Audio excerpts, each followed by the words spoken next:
முதல் வாசகம். பொழுதியில் வாழ்வோரே, விழித்தெழுந்து மகிழ்ந்து பாடுங்கள். இறைவாக்கினர் எசாயா நூலிலிருந்து வாசகம்.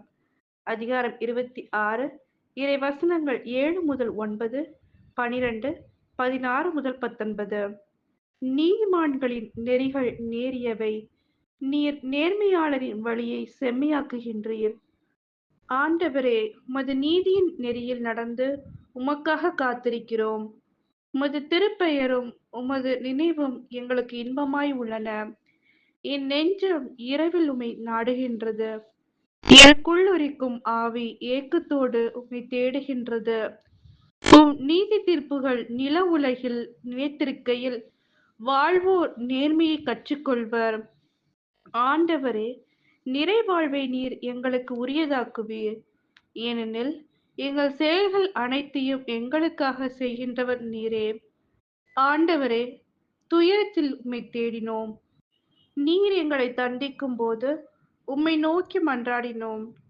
பேறுகாலம் நெருங்குகையில் கருவுற்றவள் தன் வேதனையில் வருந்தி கதறுவது போல், ஆண்டவரே, நாங்களும் உம் முன்னிலையில் இருக்கின்றோம்.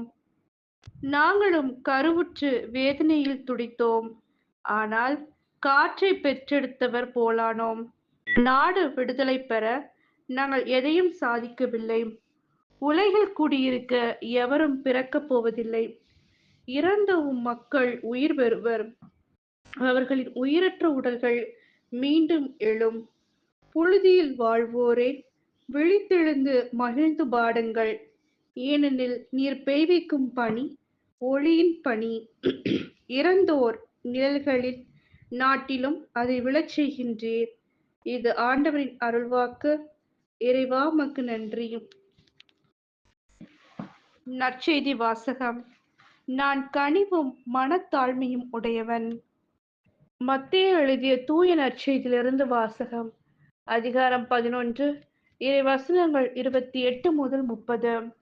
அக்காலத்தில் இயேசு கூறியது: பெருஞ்சுமை சுமந்து சோர்ந்திருப்பவர்களே, எல்லாரும் என்னிடம் வாருங்கள், நான் உங்களுக்கு இளைப்பாறுதல் தருவேன். நான் கனிவும் மனத்தாழ்மையும் உடையவன். ஆகவே என் நுகத்தை உங்கள் மேல் ஏற்றுக்கொண்டு என்னிடம் கற்றுக்கொள்ளுங்கள். அப்பொழுது உங்கள் உள்ளத்திற்கு இளைப்பாறுதல் கிடைக்கும். ஆம், என் நுகம் அழுத்தாது, என் சுமை எளிதாயுள்ளது என்றார். இது கிறிஸ்துவின் நற்செய்தி. கிறிஸ்துவே, உமக்கு